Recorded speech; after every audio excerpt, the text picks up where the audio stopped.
When people look at me in a chair, most of the time, they have no idea what I'm capable of. They come with all these assumptions and these preconceived notions on what I can and can't do. So I think more and more people think of a veteran and they think of someone that's broken. Well, some of us may be physically broken, but I promise you we're not broken. When I was working as a physical therapist at Craig Hospital, which is a spinal cord traumatic brain injury center in Inglewood, Colorado, started thinking it would be fun to take some of my patients in the water and get them on scuba.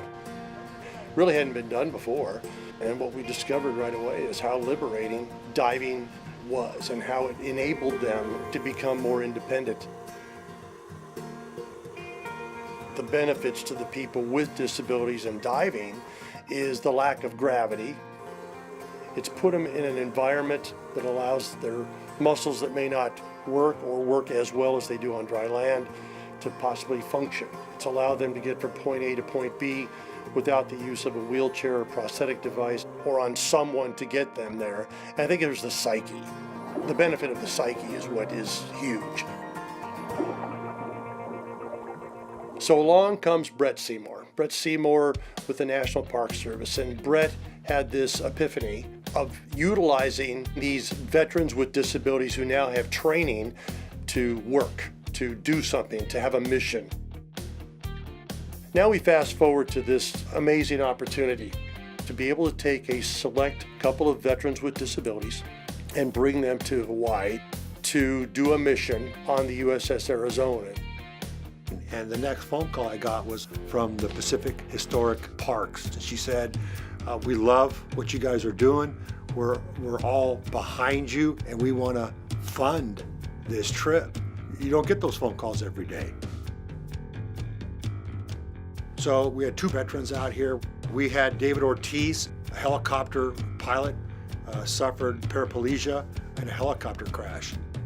We had Jeff Picard that sustained a sniper round that traveled through his arm. After I was shot, my left arm didn't work for 2.5 years. I couldn't move it or nothing. One day in physical therapy, my fingertip moved. After that, everything just started slowly coming back, and for 2.5 years of therapy, I got 70% of my hand use back and 50% of the strength back. Trying to get the ones that are already attached. 2, 3, 4, 5. Trying to get 5 grommets total.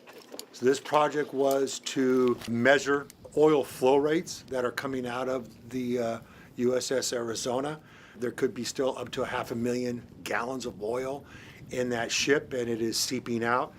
And from day one, it's been very serious, very task-oriented.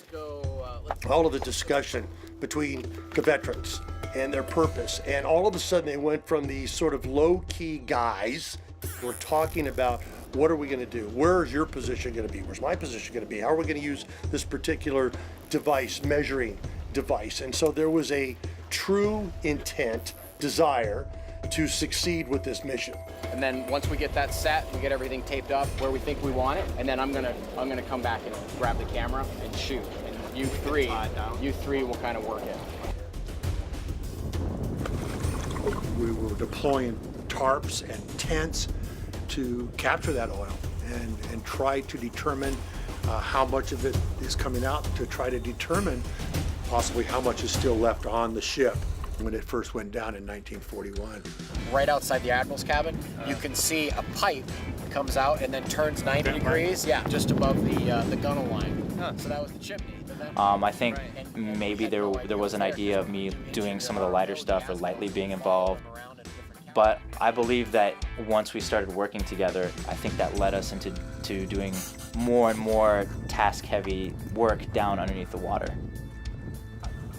He came here to do something. He didn't come here to jump in the water and scuba dive on the USS Arizona. Well, yes, he did, but that's not why he came here. David truly came here to make a difference, to open up a door, a mindset. And I think that's what's happened. Okay, all right. So we entered the water with mission involved.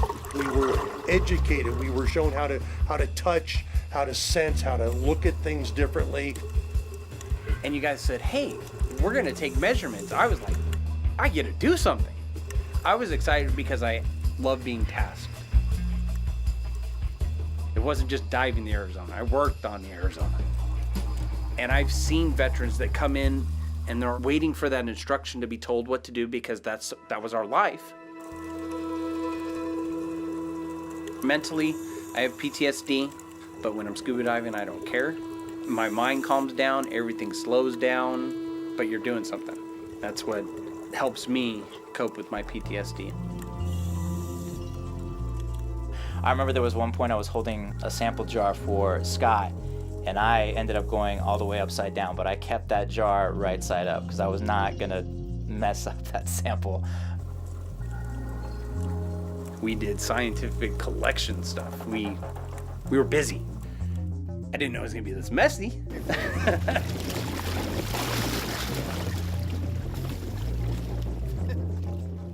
When you see the oil underwater, it's almost beautiful in a way because it's a perfect sphere and it's jet black. And it almost seems suspended for a second. And then it seems attracted to whatever's closest to it, which happened to be my hands and face. It's not pretty. Okay, close your mouth.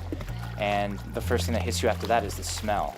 And that instantly makes you think of the individuals that survived that day. I was thinking to myself, man, I'm not surrounded by fire like they were. And, just that was the most sobering day for me. And I think part of the reason why is because one of the first things that I remembered, it took me back, was the smell of engine oil and transmission fluid after my crash. And it makes you empathize in a way. And I mean, I don't think you can respect anybody's service more than these individuals, but it connects you in a way with them. Coming here for the first time and being here and being able to experience the history and finding my great uncle's names on the wall, it's just overwhelming. I'm connecting with an important part of military history, but I'm also connecting with an important part of my own military history and connecting with the service members that I served with that are stationed here now. And I can't tell you, every one of them just saying, and we see the great things that you're still doing. And we knew you would. So to hear something like that, I think it gives you a sense of motivation that, all right, you're doing something right. A machine at rest is very hard to start, but once it starts to roll and get that momentum, things become possibly a little bit easier.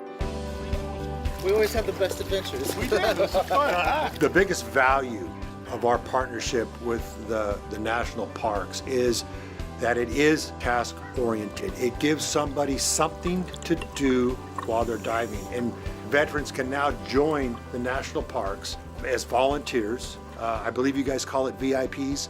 Steve's over there with the tarp. In order for partnerships like this to exist, you have to have organizations like Pacific Historic Parks.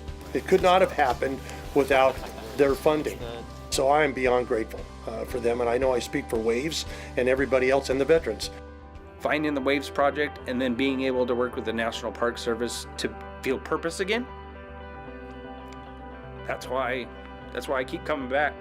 That's why I always bother Steve, and I love seeing you guys and being able to do things that, to me, help me out more than anything else. That's why I appreciate you guys.